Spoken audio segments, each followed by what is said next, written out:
நமஸ்காரம். உங்கள் அன்பிற்கும் அபிமானத்திற்கும் உரிய வித்யாபுத்திரன் பி ஆர் ராஜா குளத்துண்டு பேசுகிறேன். ஸ்ரீமாத்திரை நமக. இதனுடைய 1010வது வீடியோ. நேற்று பேசும்போது 1009வது 109 தப்பாக சொல்லிட்டேன், மன்னிக்கணும். அதுக்கு 1010வது வீடியோ. இந்த இதில் நேற்றிலேருந்து சில பேர் கேட்டுக்க, ஏமாம்மா அன்னாபிஷேகம் ஆச்சா, ஐப்பசி அன்னாபிஷேகம் இன்னைக்கு சொல்லிப்பேன். இன்றைக்கி தானே அதை நேற்றையே பேச முடியாதது. ஸோ நம்ம ஆல்ரெடி பிளான்டு இன்றைக்கி பேசணுன்ட்டு. இந்த அன்னாபிஷேகம் எதுக்கு பண்ணுறா அது பார்க்க போகிறோம். ஒன்று. ரெண்டாவது, அன்னமே ஒவ்வொரு அன்னம் அரிசியிலேருந்து வருது இல்லையா? அரிசி பார்க்கும்போது 2 கூர்மையாக இருக்க மாதிரி இருக்குது. இந்த சாதம் படித்த பிறகு பார்த்தா பானலிங்கம் மாட்டம் இருக்குது. நல்லா கடுங்க. சாமி ஒவ்வொரு அரிசியுமே பானமாக தான் படிக்கார். இது அன்னாபிஷேகம் பண்ணப்பட்ட ஒரு சிவலிங்கம்.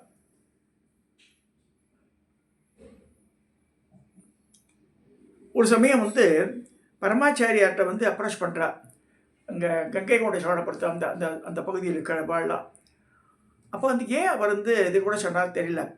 பிரகதீஸ்வரர் தஞ்சாவூரில் இருக்கிற பிரகதீஸ்வரருக்கு விட இப்போ என்ன சொல்கிறார், ராஜேந்திர சோழன் கட்டிந்து கங்கை கொண்ட சோழபுரத்தில் இருக்கிற அதுவும் பிரகதீஸ்வரர் தான். ஆனால் அப்பா கட்டியிருந்த விட பெருசாக இருக்கக்கூடாதுன்னு சொல்லி ஒரு இன்ச்சு கம்மியாக தான் பண்ணான் இதை, அந்த லிங்கத்தை. அதுவும் பிரம்மாண்டமான லிங்கம். தஞ்சை பெருவுடையாரும் பெருசு. ஆனால் அப்பா பண்ணியிருந்த விட பையன் கொஞ்சம் அடக்கி வாசிக்கணும்னு சொல்லி சின்னதாக பண்ணியிருக்கான்னு தான் சொல்கிறது. இப்போ இதெல்லாம் ஹிஸ்ட்ரி ஸ்பீக்ஸ் அபவுட் இட். அப்போ சொல்கிறார், அதாவது அதுக்காக தான் ஆற்றுல லிங்கங்கள் விக்கிரகங்கள் இஷ்டம் போல் பெருசு பெருசாக வச்சுன்னு பிரயோஜனம் கிடையாது. வழக்கடியில் நிறைய விற்கிறா. சின்ன சின்னதான பிரச்சனை இல்லை. பெருசாக வாங்கிட்டா கோவில் தான் வச்சுக்க முடியாது. ஏன்னா அது அண்டாவை சமைச்சு கொட்டணும். அதுக்கு ஒவ்வொரு இந்த மாத்திராங்குலம் இருக்குது சிற்பசாஸ்திரத்தில். இவ்வளோ உயரம் போச்சுன்னா இவ்வளோ நைவேத்தியம் இருக்குது. ஸோ அது மாதிரி பெரிய பிரம்மாண்டமான லிங்கத்தை வச்சுட்டு அதுக்கு ஒரு தின சூக்கல் சாமிக்கு தெரியாதா அப்படின்னு சொல்லல. அப்போ அவ்வளோ பெரிய லிங்கத்துக்கு எவ்வளோ சோறு படிக்கணும் பார்த்துங்க. தினமே மூட்டை கடையில் படிக்கணும். அது மாதிரி பண்ண முடியறதில்ல. அதனால தான் மழையெல்லாம் போயிடுச்சுன்னு பரமாச்சாரியார் சொல்லி கங்கை கொண்ட சோழபுரத்தில் இருக்கிற அந்த பிரகதீஸ்வரருக்கு அன்னாபிஷேகம் பண்ண சொல்லி உத்தரவு போடுறார். அது வரைக்கும் மழையே இல்லை. ரொம்ப அங்கே விளைச்செல்லாம் கம்மியாகி நிறைய பேர் நிலத்தை விற்றுட்டு போகிற மாதிரி சுச்சுவேஷனில் பரமாச்சாரியாருடைய அந்த அனுகிரகத்தினால அவள் போய் பண்ணி அந்த வருஷம் நல்ல விளைச்சல் வந்தது. மழை பெஞ்சு எல்லா பயிர் பச்சையெல்லாம் செழித்து மரியாதை. இப்போ அது பல வருஷங்கள் ஆச்சு. நான் சொல்கிற கதையெல்லாம் ஒரு 30-40 வருஷத்துக்கு முன்னாடி நடந்த கதையெல்லாம். Even I can say 50 years. So அதுலேருந்து கங்கை கொண்ட சோழபுரத்தில் ஒரு பெருசாக பண்ணுவாள். தஞ்சை பெருவுடையாருக்கும் பண்ணுவாள். ஸோ ரெண்டுமே பிரகதீஸ்வரர் தான். அது புரிஞ்சுக்கணும். ஸோ அது அப்பா இது புள்ள கட்டியிருந்து சொல்கிறான். ஸோ அப்போ அதை சொல்லும்போது என்ன சொல்கிறான்னு, அன்னா அபிஷேகம் போது அன்னத்தை அபிஷேகம் பண்ண முடியாது. நல்லா புரிஞ்சுக்கணும். இப்போ நிறைய இந்த இதில் ஷார்ட்ஸில் காமிக்கிறான். அப்படி பொரிய கொட்டுற மாதிரி கொட்டுறான். அப்படி கொட்ட முடியாது. அதை என்ன செய்வான்னா அப்ளை தான் பண்ணுவாள். லிங்கத்து மேலே அப்ளை பண்ணி அப்படியே கவசமான ஜாத்திடுவா. சின்ன லிங்கமாக இருந்தாலும் இவ்வளோ பெரிய கவசமான ஜாத்தி. அதில் கண்ணு மூக்கு வாயெல்லாம் வச்சு அதில் பழங்கள் கிழங்கெல்லாம் யூஸ் இது பண்ணுவாள். காய்கறியெல்லாம் டெக்கரேஷன் வைப்பா. அந்த மாதிரிலாம் வச்சு அந்த அன்னத்தை நல்லா கடுங்க. அந்த ருத்ரபாகத்தில் அன்னத்தை தான் மேலே தலையில் இருக்கு இல்லையா, அந்த அன்னத்தில் மேலதாளத்தோடு எடுத்து போவாள். அரியத்துறையில் ஒரு 25 வருஷத்துக்கு முன்னாடி நாங்கள் பண்ணியிருக்கோம். கிளாப்பில் சந்திரமொழி ஒரு பையன் தான், நமக்கு திருவாரூருக்கார பையன். நல்லா பேசுவான். வாய்ச்சவடார் உள்ள அழகாக பேசுவான். அவன் ராகவன் ஒருத்தர் அவள்லாம் பெரிய செட் ஆஃப் பீப்புள். அவள் நிறைய பிரதோஷ பூஜையெல்லாம் எந்தெந்த கோவிலில் பிரதோஷங்கள்லாம் நின்று போச்சோ அதுக்கெல்லாம் பண்ணியிருந்தான். அப்போ அரியத்துறையில் ஒரு தடவை அவளே சமைச்சு பிராமணாலே அவளே சமயக்காரம் வச்சுக்கல, இவாளே கிண்டி அடுப்பை வச்சு அடுப்பை மூட்டி குருக்கள் ஆற்றுல முத்தத்தில் பண்ணேன். அப்போ வீடெல்லாம் கிடையாது. அங்கே குருக்கள் வீடு மட்டும்தான் இருந்தது. பண்ணி அப்புறமா இந்த ராகவன்ற பசுமாடு வாங்கி கொடுத்தார். இதுக்கு டொனேஷனாக தானம் பண்ணார். அப்புறம் வெள்ளியில் பூன் போட்டு அந்த தண்ணி தொட்டி நிரப்பத்துக்கு உண்டான இது பண்ணால், இந்த கோவில் கிணறுல மோட்டரை போட்டு கொடுத்தா அதெல்லாம் பண்ணால். நிறைய தர்மகாரியங்கள்லாம் பண்ணால் அந்த காலத்தில். இப்போ அந்த வருஷத்தோடு போயிடுது.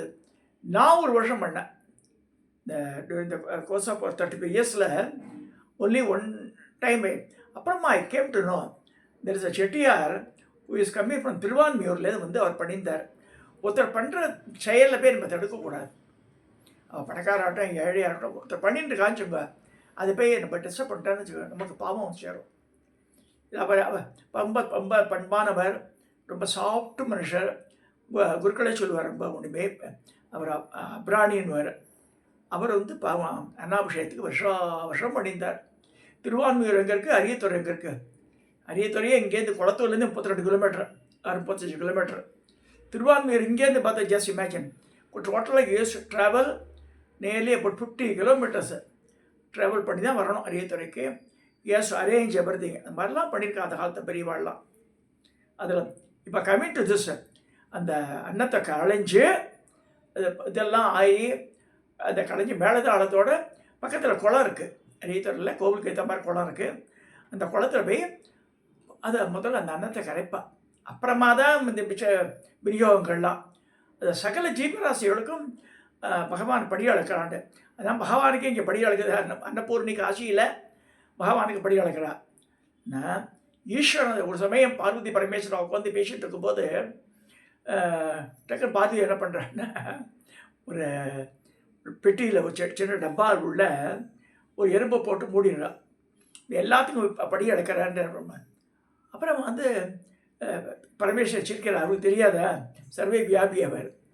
அந்த பெட்டியை திருப்பி பார்த்தா அந்த பொட்டியை திறந்து பார்க்குறா. திறந்து பார்த்தா உள்ளே 2 அரிசி போட்டிருக்கார் பரமேஸ்வரன் அந்த எறும்பு சாப்பிட்றதுக்கு. அப்புறமா வெட்கி தலை குனிஞ்சா பார்வதியும் சொல்ல ஒரு கதை, புராண கதை அது ஒன்று இருக்குது. இந்த பரமேஸ்வரன் வந்து உலகத்தில் உள்ள எல்லா ஜீவராசிக்கும் அன்னம் படைக்கிறார். ஐப்பசி மாத பௌர்ணமி அன்னைக்கு அந்த இதை வந்து அந்த நிகழ்வை வந்து பெருசாக கொண்டாடுறா எல்லா கோவிலையும். எங்கள் கோவிலில் கூட திருமால் முருகன் ஆலயத்தில் காசி விஸ்வநாதருக்கு பண்ணி என்ன செய்வேன்னா, அது முன்னாடி லிங்கத்துக்கு முன்னாடி ஒரு இது இருக்கும், அன்னத்திலே பண்ண தண்ணியார் லிங்கம் ஒன்று பண்ணி வச்சிருப்பா தட்டில் வச்சு. அதே மேலே தாளத்தோடு அப்படியே கோவில் பிரதர்ஷனம் வந்து எங்கள் கோவிலில் கிணறு இருக்குது.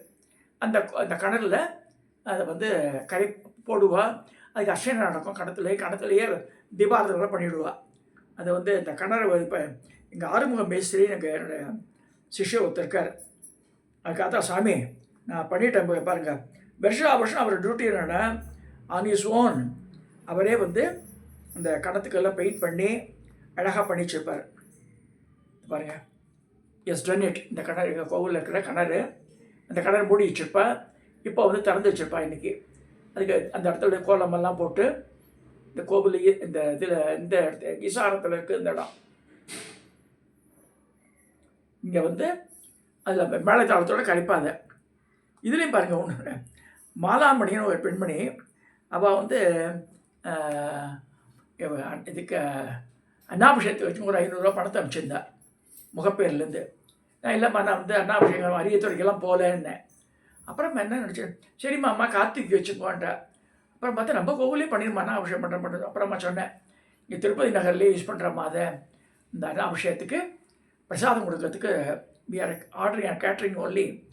பட் இது அண்ணா அப்ளை பண்ணி இந்த அன்னத்தை அதில் சேர்த்துருவா அப்படியே. சரிம்மாம்மாண்ணா அவளுடைய இதுவும் ரெக்வஸ்ட்டும் பூர்த்தி ஆகிடுது. இல்லை இந்த மாதிரி ஒவ்வொருத்தரும் ஏழை பாழை எல்லாரும் வந்து அதில் பங்கெடுத்து அந்த அன்னத்தை சாப்பிட்டால குழந்தை பிறக்கும் சொல்லிருக்கு. சுவாமி மேலே பட்ட அன்னம் இல்லையாதே, அந்த அன்னத்தை நீ பிரசாதமாக கோவிலில் அட்லீஸ்ட் ஒரு ஸ்பூனாக வாங்கி சாப்பிட்ணும். இப்போ ஸோ பரமேஸ்வரனுடைய மேனியை தொட்டா இல்லை இது நல்லா புரிஞ்சுங்க. நெட்டக்கல்லும் பேசுமாம் நாதன் உள்ளிருக்கையில் சொல்லியிருக்கேன். ஸோ அது கல்லாக இருந்தால் நம்ம ஹவு யூ ட்ரீட் அந்த லிங்கத்தோட பேஷண்ட் இருப்பா. சார் பொன்மாரியர் பக்கத்தில் ஒரு நாடார் பெண்மணி அவள் ரொம்ப லட்சணமாக இருப்பாள். அவள் வந்து சுவாமிகிட்ட ஒரு நாள் கேட்டால் என்னம்மா பேஷண்ட் இருக்கான்னு கேட்டேன். இல்லை எனக்கு கைலாய காட்சி இங்கே கிடச்சிதுங்கன்றா. இப்போ நம்ம அப்படி தப்பு நம்ம சொல்ல முடியும். அவளுக்கு காட்சி தந்திருக்கார் பரமேஸ்வரன். நம்ம அதை தான் வியந்து பாராட்டின தவிர நம்ம வந்து அவளுக்கு கிடைக்காதெல்லாம் நம்ம சொல்லவே முடியாது. இதில் ஜாதி பேதம் எதுவுமே கிடையாது. திரும்ப திரும்ப நான் அதான் சொல்லுவேன். உலகத்தில் உள்ள சகல ஜீவராசியும் பார்வதி பரமேஸ்வரா அப்பா அம்மா, அம்மை அப்பன் அவள் தான். ஸோ அவளுக்கு எல்லாரும் குழந்தைகள் தான். ஸோ எல்லாரும் கவனிக்கிறா அவள். அதனால் உங்கள் சென்னையில் எங்கே இருக்காலும் பக்கத்தில் எந்த ஊரில் இருக்காலும் எந்த ஊரில் இருந்தாலும் சரி கொடுமுடி ஷீலா கூட சொல்கிறாங்க, இன்றைக்கி சாயந்தரம் போங்க சிவன் கோவிலுக்கு, முடிஞ்சால் அரிசி வாங்கி கொடுங்க, 1 கிலோ அரிசியை வாங்கி கொடுங்க. அந்த அன்னம் வெடிச்சு பண்ணுறா இல்லையா, அதில் சேரணும் நம்ம பங்கு. சம்டைம்ஸ் எங்கள் கோயிலில் கேஷ் தான் வாங்கிப்பா. சரி, அதில் நம்ம பொறுத்த வரைக்கும் அரிசி வாங்குகிற இடத்துல அரிசி கொடுங்க, காசு கொடுக்குற இடத்துல காசை கொடுங்க. அப்போ காய்கறிலாம் என்ன செய்வான்னு கேட்டேன்னா, அது அடுத்த நாள் பிரசாதத்தை யூஸ் பண்ணுவாள். சில பேர் சமைச்சே அதில் வச்சுடுவா. அதாவது இந்த வடமாலை எல்லாம் சாத்திருப்பா, அதெல்லாம் பண்ணுவாள். எல்லாமே வந்து இப்போ எங்கள் கோவிலில் வந்து என்னென்னா சாம்பார் சாதம், கதம்ப சாதம் தருவோம் நாங்கள். தயிர் சாதம் மெயினாக வந்து இந்த அப்ளை பண்ண சாதத்துலேயே பண்ணுவாள். அதுதான் வந்து பிரசாதமாக கொடுப்பா. தயிர் சாதம் தான் பிரசாதம், வெறுஞ்சாத்தம் தர மாட்டேன். தயிர் சாதம் will be given as a பிரசாதம். இப்போ கம்மிங் டு திஸ், இந்த அன்னம்ன்றதே ஒரு பானலிங்கம். ஒரு அன்னம், ஒரு சாத்து பருக்கை. இந்த பருக்கைன்றது எப்படி எடுத்து பாருங்க, அரிசி எப்படி எடுத்து பாருங்க, பருக்கை எடுத்து பாருங்க. பருக்கையை எடுத்து பார்க்கும்போது அது இந்த ஓவல் ஷேப்பில் தான் வரும். So that it self denotes to Parameswaran. So அந்த மாதிரி இந்த சாதத்தில் நம்ம வந்து அப்ளை பண்ணுறோம். அதில் வேண்டாம், அதுக்கு இந்த சகல விதமான அலங்காரம். இப்போ என்னுடைய டாக்டர் டயபெட்டிக் டாக்டர் விசாலா ஸ்ரீராமன்ட்டு அப்பல்லோவில் இருக்காவ, மடிப்பாக்கத்தில் கிளினிக்கில் இருக்கா. அந்தம்மா அவள் ஒன்று she share the photo just now. மற்ற ரத்னகிரீஸ்வரர் பெசன்ட் நகர் கோவிலில் அவள் என்ன நந்தனாருடைய இதில் திருப்பன்கூர் இடத்துல தான் வந்து நந்தனாருக்கு ஈஸ்வரன் வந்து காட்சி எழுது, சற்றை விலகியின் பிள்ளாய் அப்படின்னு சொல்லி நந்தியை விலைக்க சொல்கிறாரு. அந்த சீனை காய்கறியிலேயே அலங்காரம் பண்ணியிருக்கா ரத்னகிரீஸ்வரர் கோவிலில் பாருங்க. நந்தனார் இருக்கிறார், எல்லா சீனுமே போட்டிருக்காவா, ரொம்ப அழகாக இருக்கு. நடுவில் வந்து சிவகாமி அம்மன் ஆனந்த தாண்டவமூர்த்தி இருக்கார். இந்த காய்கறி அலங்காரம்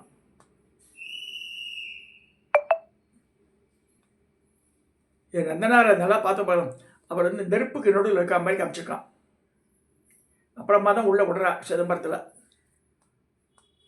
அது இது அப்புறம் இது வந்து சிவலோகநாதர் திருப்பன்கூரில் நடந்த இன்சிடென்ட். இது சற்றை விலகிரும் பிள்ளாய் சொன்ன உடனே நந்தி விலகிறது உள்ள தெரியுது. இந்த திருப்பன்கூருக்கு நான் 2 தடவை போயிட்டு இருந்திருக்கேன் நான். இதெல்லாம் பார்க்கறது மனசு பரவசமாயிட்டது பாருங்க. அதாவது இதுவும் பாருங்க ரொம்ப அழகாக இருக்குது. நந்தனார் இந்த கலர் காமிச்சிருக்கா, காமிச்சிருக்கா.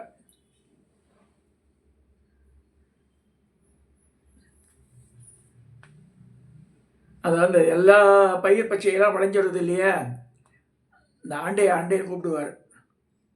அந்த சீன் அது ஆக்சுவலாக.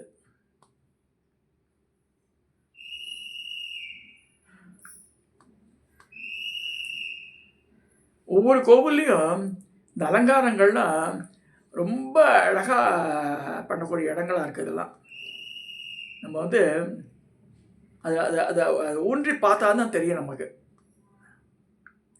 ஸோ மேம்போக்காக பார்த்து பண்ணுறது கிடையாது இது. இதில் இங்கிலீஷ் என்ன சொல்லியிருக்காங்கன்னா, Annabhishekam is a ritual dedicated to lord Shiva that is performed for food security through the prosperity of the farmland and an increase in the agricultural products. It is usually performed after the harvest season and involves offering cooked rice to Lord Shiva. இதுதான் ஹார்வெஸ்ட்க்கு அப்புறமா பண்ணக்கூடிய ஒரு பெரிய மகத்துவமான இது. இது ஒரு ஷார்ட்ஸில் வந்தது.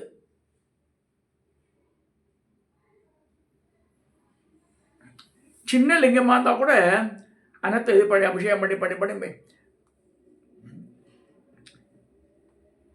ஐப்பசி பௌர்ணமி மாபெரும் அந்தஸ்து தரும் அன்னாபிஷேகம் 5/11/25. சோறு கண்ட இடம் சொர்க்கம். அதாவது சிவபெருமானை அலங்கரிக்கும் அன்னாபிஷேக சோறை கண்டாலே சொர்க்கம்தான். நாம் உண்ணும் அன்னம் ஆண்டவன் அவனே இதில் இருக்கிறான். சிவலிங்கத்தின் மீது வடித்த சாதத்தை அப்பி வைத்து பலவித காய்கறிகளை எல்லாம் அலங்காரம் செய்து வைப்பார்கள். பின் சிவலிங்கத்தின் மேல் பகுதியில் மனிதனால் தாங்க முடியாத அதிர்வுகள் அதிகம் இருக்கும் என்று கருதுவதால் அதை பிரித்து குளத்தில் மீன்களுக்கும் பட்சிகளுக்கும் பசுவுக்கும் கொடுத்த பின் எஞ்சிய அடிபாகம் சோறுதான் மனிதன் தாங்கவல்ல அதிர்வுகளை பெற்றுள்ளதால் அதை நமக்கு பிரசாதமாக விநியோகம் செய்கின்றவர்கள் என்பது ஐதீகம். சிவலிங்கத்திற்கு ஐப்பசி பௌர்ணமி என்று அன்னத்தால் அபிஷேகம் செய்வார்கள். இந்த அபிஷேகத்தை காண்பவர்களுக்கு இந்த பிறவியில் எண்ணற்ற புண்ணியங்கள் சேர்ந்து தடைகள் விலகி சிறப்பு பெறுவர். இந்த பிறவியில் மட்டுமல்லாமல் இருவரும் பிறவர்களும் மாபெரும் ராஜயோகத்தை அந்தஸ்தை பெறுவார்கள். சொர்க்கம் கிடைக்கும் என்பது ஐதீகம். மற்றவர்களின் பசியை போக்க இறைவன் மறைமுகமாக நமக்கு அன்னதானத்தின் மகிமையை உணர்த்துகிறார்.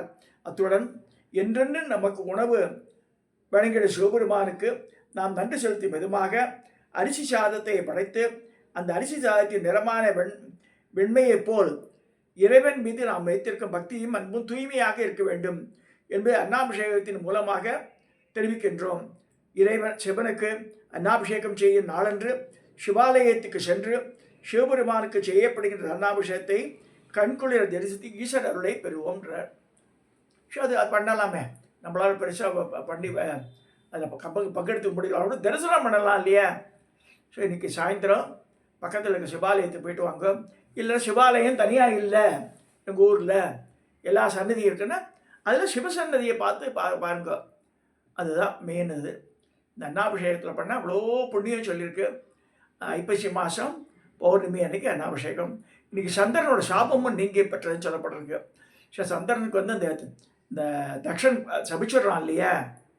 தக்ஷனுடைய பெண்கள்லாம் போய் கம்ப்ளைண்ட் பண்ணுறா, எப்போ பார்த்தா ரோகிணியோட சுற்றின்னு இருக்கா, எங்களுக்கு கவலையப்படுறதில்லை.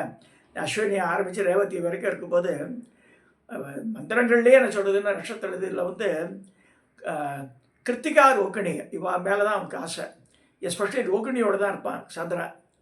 அப்போ வந்து நீ வந்து இந்த அழகுனால தான் பண்ணுற அழகெல்லாம் அப்படியே குறைஞ்சி போகுன்றார் தக்ஷன்.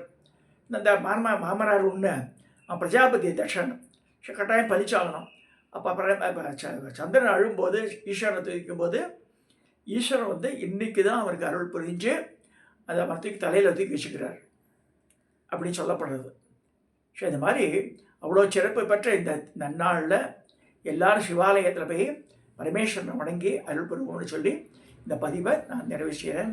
இதை சப்ஸ்கிரைப் பண்ணுங்க, ஷேர் பண்ணுங்க, லைக் பண்ணுங்க.